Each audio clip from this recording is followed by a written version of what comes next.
Yeah, I mean, one thing that's kind of related to this is also like if we're talking about other pain points or things that I can't stand is when prices aren't when you don't show the price up front. Yeah. Like you get like a teaser price. This is very common practice for budget airlines. Come in, it's $70, but then if you like want a bottle of water, it's 50. If you want to pick your seat, it's 15. If you want to check a bag, if you want to bring any bag on, it's like 25.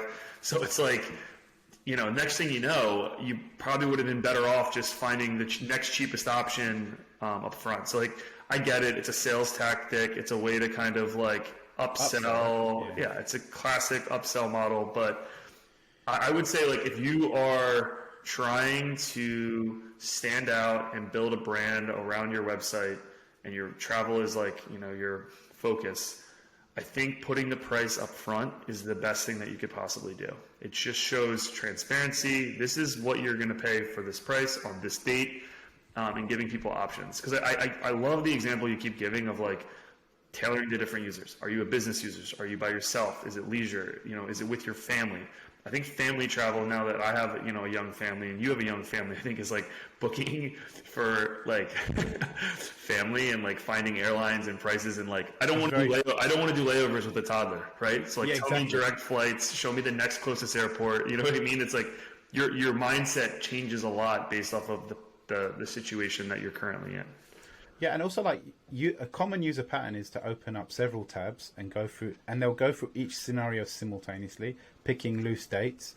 And so the sites which are clearer are the ones that are going to catch people's attention. So I've seen like some hotels or like comparison sites in particular, they'll put like different icons that represent it's full board, meaning like all food and whatever. It's like from breakfast, lunch, and dinner. It's like it's free, whatever, or it's like kid friendly, pet friendly, or whatever. And the more information that's possible that you can give up front will allow people to go, okay, the price is maybe like $10 in between, but in terms of the overall experience, one fits my needs better than the other, or even one I'm able to read better than the other.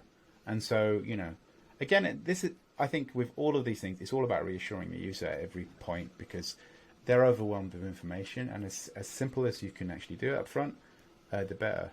So yeah. I'm tempted to try and break down to 10 points, but if I can actually remember each one of the 10 points. Yeah, we can. I mean, we can keep going through them. I think we're at like 7 right now, so I think we have 3 more. One that I wanted to get your take on. I think this is a best practice, so you can give me the thumbs up or disagree. Is that so? All right, say you're going through the experience and you pick like, let's just say it's a hotel. You pick the hotel you roll in. So hotels typically give you like the PDP and ecom, the product detail page, right? So this would be like a hotel detail page, which gives you everything, gives you the reviews, the amenities, like you probably now have like the safety best practices, right? I'm a big fan of using icons in this situation. I don't want to see a bunch of words, but if I see like the Wi-Fi logo, it's got air conditioning, it has a pool, it has airport transport. So there's just like quick icons that are somewhat universal or like, as universal as you possibly can be from an icon perspective. So it limits the amount of text on the page. I'm in favor of this. There's obviously going to be people that say not icons are universal, people aren't going to understand it. But when you're trying to portray a bunch of detail and get people to ultimately convert, I think this is a good way to save real estate. What are your thoughts? Yeah, no, so long as you can make it expandable, like obviously both on touch devices and also on desktop. The thing with icons is it leaves down to interpretation, although you have to understand that context is everything. If you've got a Wi-Fi icon underneath a picture of a hotel, it's quite clear that they have Wi-Fi, do you know what I mean? Or if there's like a picture of a cat and a dog, it's probably going to be pet friendly. Like, do you know what I mean? Like, there's like, you have to be like reasonable as well. But what I would say to any designer is when you get a bunch of these sets of icons which apply all the possible sets, obviously you design in the extremes, hotels which have everything, hotels which have nothing, and then show it to users. And you say to them, how would you know if this was pet friendly? Or how would you determine if this site was, this hotel or this thing was favorable for kids or not favorable for kids?